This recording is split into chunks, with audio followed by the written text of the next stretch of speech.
নমস্কার বন্ধুরা, অষ্টম শ্রেণী থার্ড সামেটিভ ইভ্যালুয়েশন বা থার্ড ইউনিট টেস্ট, যেটা তোমাদের এই নভেম্বরের শেষের দিকে বা বিভিন্ন স্কুলের ডিসেম্বরের প্রথমের দিকে শুরু হয়ে যাবে। আজকে আমরা সংস্কৃত বিষয়ের মোস্ট ইম্পর্টেন্ট কোশ্চেনগুলো নিয়ে হাজির হয়ে গেছি।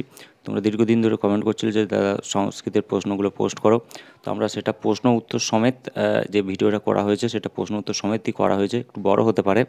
তো তোমরা কী করবে, তোমরা অবশ্যই চ্যানেলটিকে সাবস্ক্রাইব করে রাখো এবং ভিডিওটি লাইক করে দাও, কারণ এরপরে আমরা বাংলা, অঙ্ক, ইংরেজি, কম্পিউটার সহ বিভিন্ন বিষয়ের প্রশ্ন এবং বিভিন্ন স্কুলে কেমন ধরনের প্রশ্ন আসছে সেগুলোও পোস্ট করব। তাহলে সবার আগে ভিডিওটা তোমাদের সাবস্ক্রাইব করা থাকলে সবার আগে ভিডিওটা তোমাদের কাছে চলে যাবে। তো সরাসরি চলে যাই, চলো। যে দেখতেই পাচ্ছ, Sanskrit third summative exam paper 2024 third summative evaluation class 8 Sanskrit, সময় থাকছে 2 ঘন্টা 30 মিনিট, ফুল মার্ক 70। প্রথমে যেটা দেওয়া হবে, বাংলায় অনুবাদ করো যে কোনো চারটি, 4 × 4 16 নম্বর দেওয়া হচ্ছে। তো যেটা বলা হচ্ছে, দেখো এখানে দেওয়া হচ্ছে মহাপণ্ডিত ঈশ্বরচন্দ্র বিদ্যাসাগর দিয়ে দেওয়া আছে। এটা তোমরা পজ করে রাখো, যেভাবে বলছি সেভাবে করে এটা পজ করে রাখো। এবং আমি এটা দুটো দিয়েছি জাস্ট এক্সাম্পল, তোমাদের বই থেকে যে কোনো দুটো গল্প পড়বে। তো এটা পজ করে রাখার পরে এই সংস্কৃত ভাষাটা, এই গল্পের যে অ্যান্সারটা, ঠিক আছে, এইটা যেটা বলা হচ্ছে, মহাপণ্ডিত ঈশ্বরচন্দ্র বিদ্যাসাগর বাংলা সাহিত্যের একজন বিশিষ্ট পণ্ডিত ছিলেন। তো মেদিনীপুর জেলার অন্তর্গত বীরসিংহ গ্রামে তার জন্ম হয়েছিল। তার বাবা ঠাকুরদাস এবং মা ভগবতী দেবী ছিলেন। শিক্ষার প্রতি তার গভীর আগ্রহ ছিল। আর এরপরে যেটা বলছে যে, এই যে বলছে, দেখো যে যদি বিদ্যা ও বুদ্ধি নিয়ে একটা স্পিচ দেওয়া হয়েছে আর কি, একটা পিস দেওয়া হয়েছে, সেটা তোমরা দেখতেই পাচ্ছ। এবং এর মিনিংটা হচ্ছে, যদি বিদ্যা ও বুদ্ধি একত্রিত হয় তবে কেউ কোনো অদূরদর্শী কাজ করতে পারে। মানব জীবনে বিদ্যা ও বুদ্ধি একত্রে বিজ্ঞান, কারিগরি শিক্ষা, প্রয়োগ শিল্পে সর্বদা সফলতা এনে দেয়। এটা গেল প্রথম পার্টটা। এবার যেটা আসছে, দেখো তোমরা দেখতে পাচ্ছ, আমি তোমাদের দেখিয়ে দিচ্ছি যে নিম্নলিখিত প্রশ্নগুলি সংস্কৃত ভাষায় উত্তর দাও।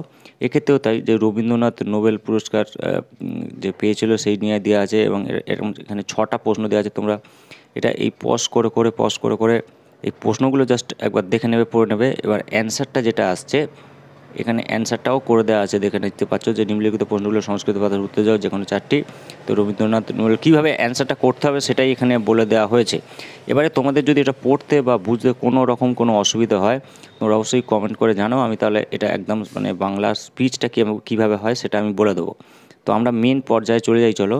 যেটা বলা হচ্ছে, দেখো 3 দাগের নিম্নলিখিত প্রশ্নগুলির মাতৃভাষায় উত্তর দাও যে কোনো চারটি। তো 3 দাগের কয়েকটা বলছে যে তন্তুবায় আমাদের কী উপকার করে। এর অ্যান্সারটা দেখে নাও। তন্তুবায় আমাদের বস্ত্র তৈরি করে এবং জীবনে নানাবিধ প্রয়োজন মেটায়। এরপরে যেটা বলছে যে পরিবেশ কীভাবে দূষিত হয়।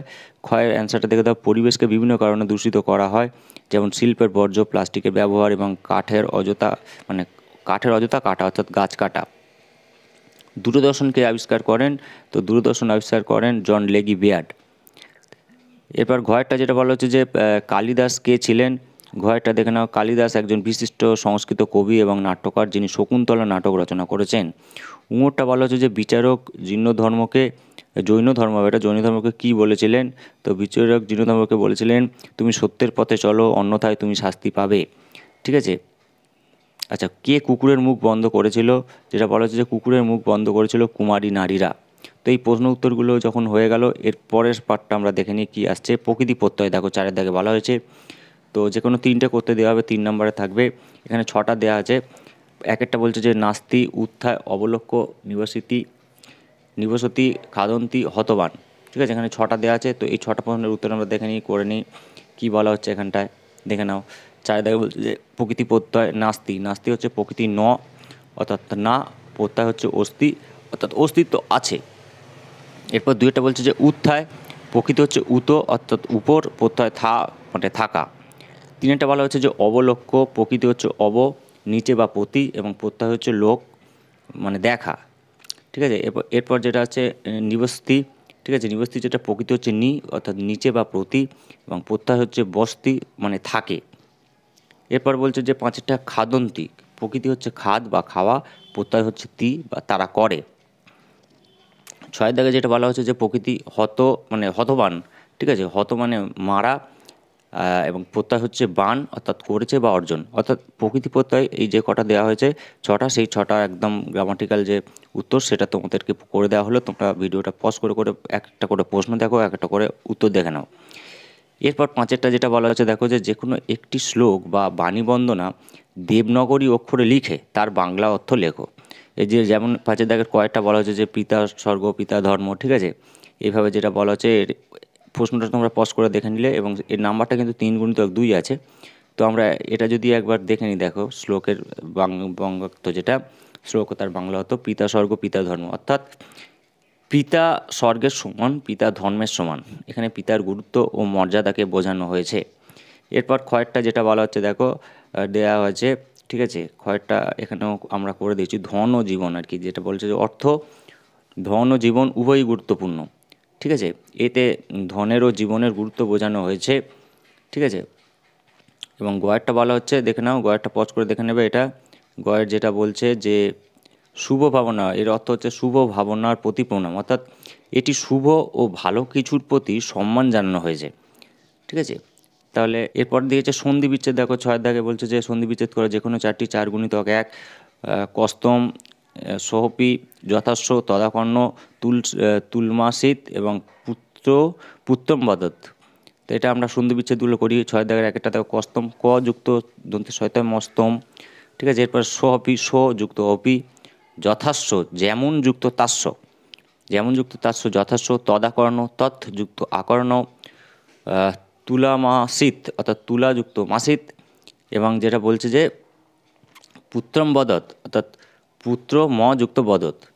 এর শেষেরটা সবচেয়ে গুরুত্বপূর্ণ, দেখো পুত্রকে এখানে 3টে দেওয়া হচ্ছে, পুত্রযুক্ত ম যুক্ত বদত অর্থাৎ পুত্রম বদত।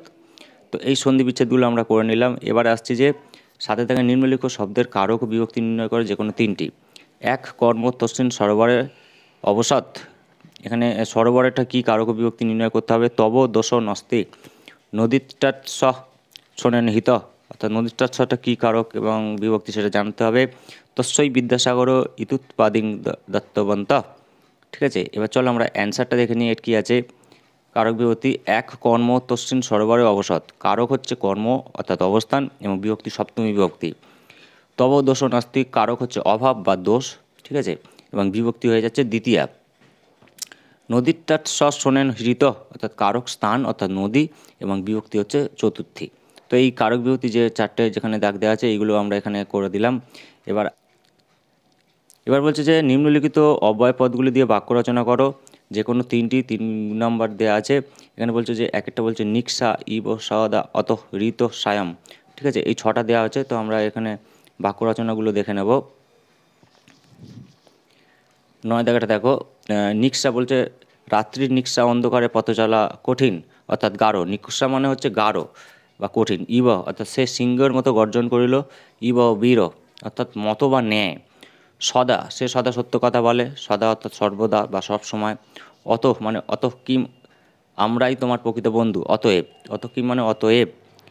রীতে হচ্ছে তোমাকে রীতে আর কেউ আমাকে সাহায্য করেনি, ছাড়া রীতে মানে ছাড়া। সায়ম অর্থাৎ সায়ংকালে আমরা নদীর ধারে হাঁটতে চাই, অর্থাৎ সন্ধ্যা।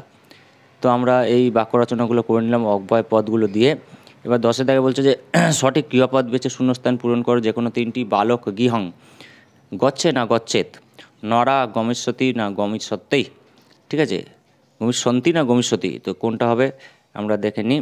যে বালক ঘরে থাক, বালক গৃহ গচ্ছত, গচ্ছেত হবে, ঠিক আছে, আর নরা গমিষ্যন্তি, ঠিক আছে, অর্থাৎ লোকেরা যাবে, বালকেরা ঘরে থাক আর লোকেরা যাবে। 11টা বলছে শব্দরূপ লেখো, যে কোনো 6টি। শ্রীমৎ শব্দের তৃতীয় বিভক্তির একবচন, রাজন শব্দের ষষ্ঠ বিভক্তির বহুবচন, যুবন শব্দের চতুর্থ বিভক্তির দ্বিবচন, নিজ শব্দের প্রথম বিভক্তির বহুবচন, ঈদ শব্দের সপ্তমী বিভক্তি দ্বিবচন, অন শব্দের পঞ্চমী বিভক্তির একবচন, সর্ব শব্দের দ্বিতীয় বিভক্তির বহুবচন, শ্রীম শব্দের দ্বিতীয় বিভক্তির বহুবচন, দীর শব্দের তৃতীয় বিভক্তির একবচন। তো সেটা আমরা দেখে নিই।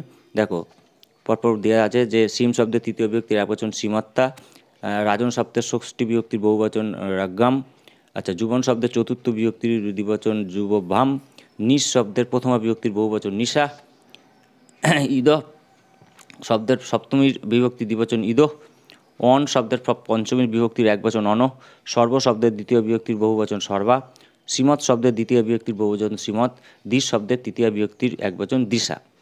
তাহলে এই শব্দরূপগুলো আমরা এখানে করে নিলাম। এবার সংস্কৃত ভাষায় অনুবাদ করতে বলা হয়েছে যে কোনো 6টি। সে আমার কাছে বিদ্যা শিখতে চাইল, ছাত্রটি শিক্ষালাভের জন্য বিদেশে যাইবে, তিনি স্নানের জন্য নদীতে যাইবেন, বালকটি বিদ্যালয় থেকে ফিরে এলো, পণ্ডিতেরা তাকে বিদ্যাসাগর উপাধি দিয়েছিলেন, ঈশ্বর সকলের বুদ্ধি দিয়েছেন, বিড়াল ইঁদুরটিকে হত্যা করেছিল। তো এটা আমরা যদি দেখে নিই, দেখে নাও, এখানে বলা আছে সে আমার কাছে বিদ্যা শিখতে এলো। তো এখানে সংস্কৃত ভাষায় করে দেওয়া আছে, ছাত্রটি শিক্ষা লাভের জন্য বিদেশে যাইবে। ছাত্র শিক্ষা লাভ এখানে করে দেওয়া আছে খয়েরটা। তিনি স্নানের জন্য নদীতে যাইবেন। একদম পরিষ্কারভাবে তোমরা দেখে নিতে পারো। ঘয়েরটা বলছে বালকটি বিদ্যালয় থেকে ফিরে এলো। এইভাবে তোমরা এই যে কটা দেওয়া আছে এইগুলো সব কটা পজ করে করে দেখে নিও, ঠিক আছে? তো এই রকম পড়বে। আর একটা খুব সম্ভবত গল্প তোমাদের পড়তে পারবে, সেটাও তোমরা দেখে নিও। এরপর আমরা স্কুলের প্রশ্ন কেমন আসছে সেটাও পোস্ট করব। তো ভিডিওটা যেহেতু বড় হয়ে যাচ্ছে, তোমরা অবশ্যই চ্যানেলটিকে সাবস্ক্রাইব করে রেখো, এবং কারোর কোনো রকম কোনো বুঝতে অসুবিধা হলে, বক্তব্য থাকলে অবশ্যই কমেন্ট করে জানাও। সবাই খুব ভালোভাবে পরীক্ষা দেবে। ভিডিওটি শেষ করলাম, ধন্যবাদ।